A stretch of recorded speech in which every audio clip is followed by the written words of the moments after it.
Hello, everyone. I am Nandini. I'm working as a postdoc at UNSW. And today I will be talking about how and why we are using gravitational lensing, strong gravitational lensing, to understand galaxy evolution. So just repeating what is gravitational lensing, Giovanni already gave an introduction. It is a naturally occurring phenomenon where a massive foreground object can bend the light coming from a background source.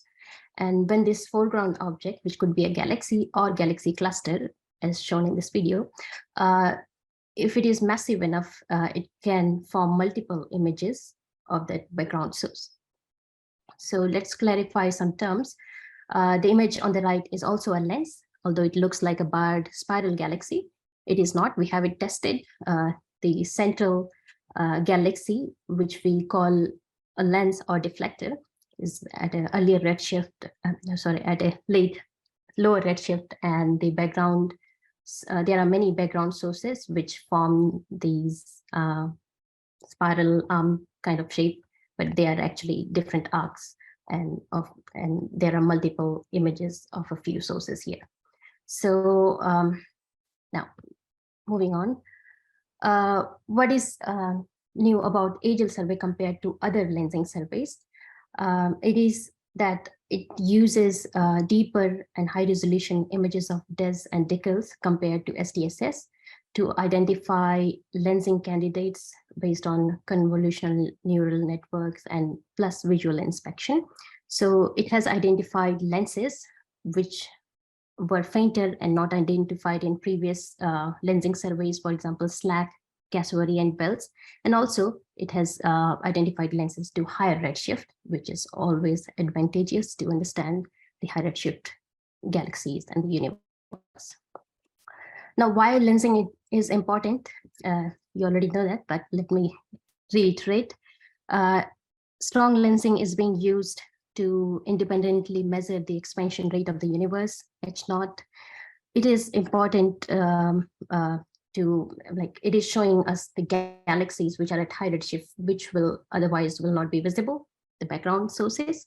And also by studying the deflector, we can understand the mass accumulation history of these deflectors. And because lensing is sensitive to total mass, which includes luminous as well as dark matter, there's a way to weigh the dark matter. It is also being used to understand the circumgalactic medium around a galaxy. Normally, we have just a single line of sight along a background quasar, but because of multiple image formation, because of strong lensing, we have multiple line of sights. So multiple views, multiple observations are always useful compared to one. And this is something being led by Tanya Baron in AGEL collaboration. Now, more on lens modeling. I use a software, an interactive manual software called GLEE, which stands for Gravitational Lens Efficient Explorer, built by Sherry Sahu at MPA and Alexei Halkola.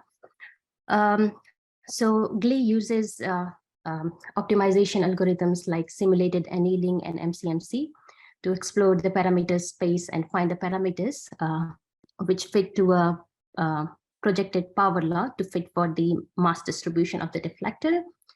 And once we obtain a mass profile, which can reproduce the observed image configuration, as shown here, the central is the deflector galaxy, the lens, and the arc here and the counter image is the multiple images of the background source. Once we have a good model, which we can check based on the residual, which is pretty good, we use the lens equation to transform, basically map the image plane, map this multiple images of the background source from the image plane to the source plane and reconstruct our source, which is shown here. So here are some more lenses that I have modeled, and let's see how am I going to use the mass model, the mass distribution of the deflectors to understand galaxy evolution. So most of the lenses, the deflectors here, are usually the massive elliptical galaxies, and most of these are like BCGs, brightest center galaxies. And as you may already know, the famous theory model to explain their evolution is that these galaxies evolved through two-phase model, where beyond cosmic noon, before cosmic noon, they evolved through gas-rich processes, accretion or merger, where because gas is light, the outer gas flows to the inner regions of the galaxy, causing starburst, star formation. So mass builds up in the inner region, and this shapes a steeper galaxy mass profile, so a steeper density profile. And after cosmic noon, when all the gas is exhausted, these galaxies mainly evolve through gas pool, also called dry major or minor mergers. And during these processes, the mass is redistributed such that the density of the mass distribution of the galaxy becomes shallower. So the slope of the density profile becomes shallower. So basically, if we see it in a graph, if we see the progression of mass, size, and density slope with increasing cosmic time and decreasing redshift towards redshift 0, the mass increases, size increases much more, and the density slope decreases. Now let's see how this graph plot looks like using real data. So here I am comparing my AGEL pilot sample based on lensing, shown in blue by blue stars here. I'm comparing it with the simulations, magneticum and illustrious simulations mainly. So simulations are motivated by the theory I talked about in the previous slide.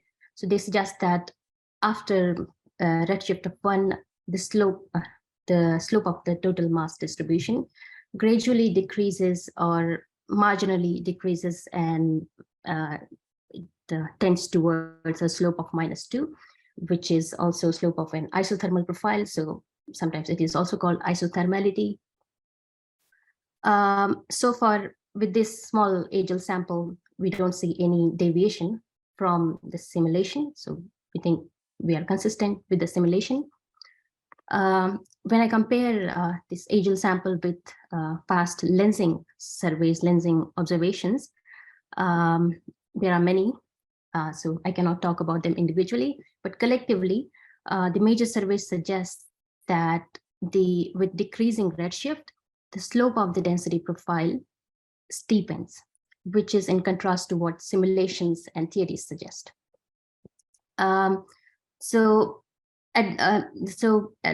Between redshift of 0.3 and 0.9, that's where current AGEL lensing data is. And already modeled data, not the data that I have to model. We think it is consistent, but we cannot draw conclusions with this small sample yet.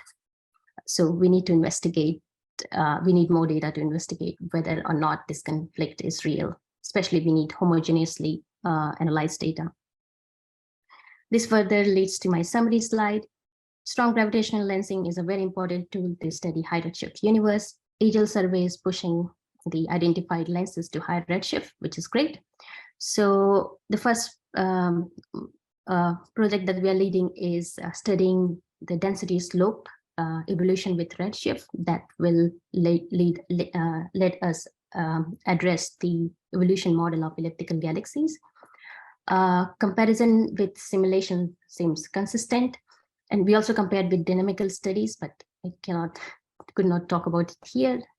There's less time.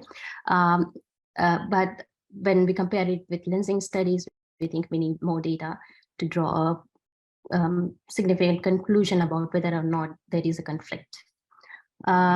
So we next plan to model as many lenses as we can so that we have a significant sample.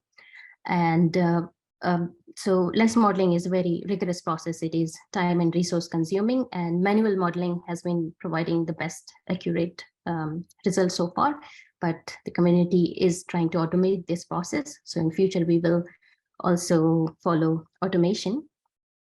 Next, I also plan to disassemble the total mass distribution of lenses into luminous versus dark matter and try to understand the interaction between luminous and dark matter with time. So I'll stop talking here. Thank you.